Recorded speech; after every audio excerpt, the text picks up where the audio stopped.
आइए आज हम सभी लोग भादव माह में सुनने वाली रविवार की कथा को श्रवण करते हैं।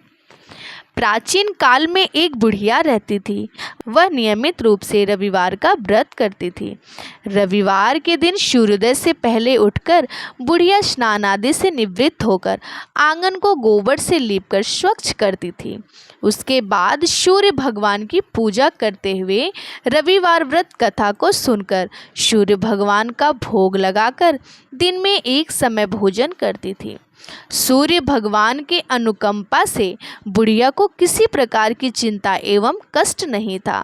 धीरे धीरे उसका घर धन धान से भरा रहता था।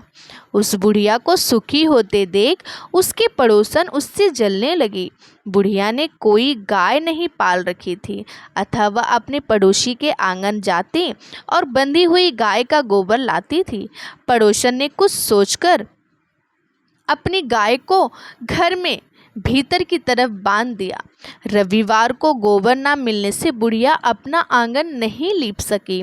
आंगन ना लीप पाने के कारण उस बुढ़िया ने सूर्य भगवान को भोग नहीं लगाया और उस दिन स्वयं भी भोजन नहीं किया। सूर्यास्त होने पर बुढ़िया भूखी प्यासी सो गई।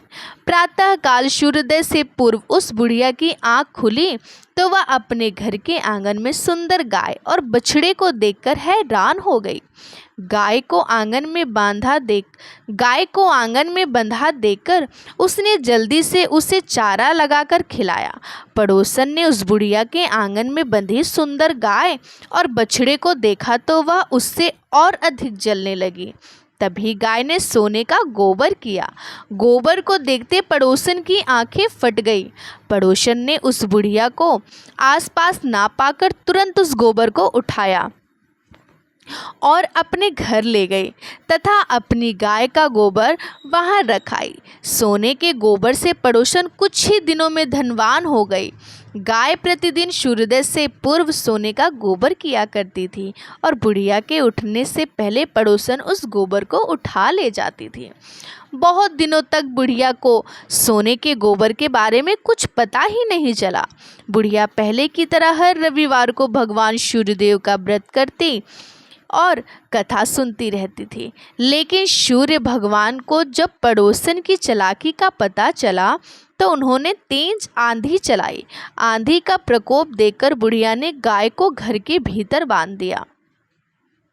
सुबह उठकर बुढ़िया ने सोने के गोबर देखा। उसे बहुत आश्चर्य हुआ। उस दिन के बाद बुढ़िया गाय को घर के भीतर ही बांधती थी। सोने के गोबर से बुढ़िया कुछ ही दिन में बहुत धनी हो गई। उस बुढ़िया के धनी होने से पड़ोसन बुरी तरह जल भुनकर राख हो गई और उसने अपने पति को समझा बुझाकर उसे नगर के राजा के पास भेज दिया। सुंदर गाय को देखकर राजा बहुत खुश हुआ। सुबह जब राजा ने सोने के गोबर देखा तो उसे आश्चर्य का ठिकाना ना रहा। उधर सूर्य भगवान को भूखी प्यासी बुढ़िया को इस तरह प्रार्थना करते देख उस पर बहुत करुणा आई। उसी रात सूर्य भगवान ने राजा को स्वप्न में कहा, राजन, बुढ़िया की गाय व बछड़ा तुरंत लौटा दो, नहीं तो तुम पर विपत्तियों का पहाड़ टूट पड़ेगा, तुम्हारा महल नष्ट हो जाएगा। सूर्य भगवान के स्वप्न से बुरी तरह भयभीत राजा ने प्रातः काल उठते ही गाय और बछड़ा दोनों बुढ़िया को लौटा दिया। राजा ने बहुत सा धन देकर बुढ़िया से अपनी गलती के लिए क्षमा मांगी। राजा ने पड़ोसन और उसके पति को उनकी इस दुष्टता के लिए दंड दिया। फिर राजा ने पूरे राज्य में घोषणा कराई कि सभी स्त्री पुरुष रविवार का व्रत किया करें। रविवार का व्रत करने से सभी लोगों के घर में धन धान्य से घर भर जाएगा। राज्य में चारों ओर खुशहाली छा गई। स्त्री पुरुष सुखी से अपना जीवन यापन करने लगे तथा सभी लोग के शारीरिक कष्ट भी दूर हो गए।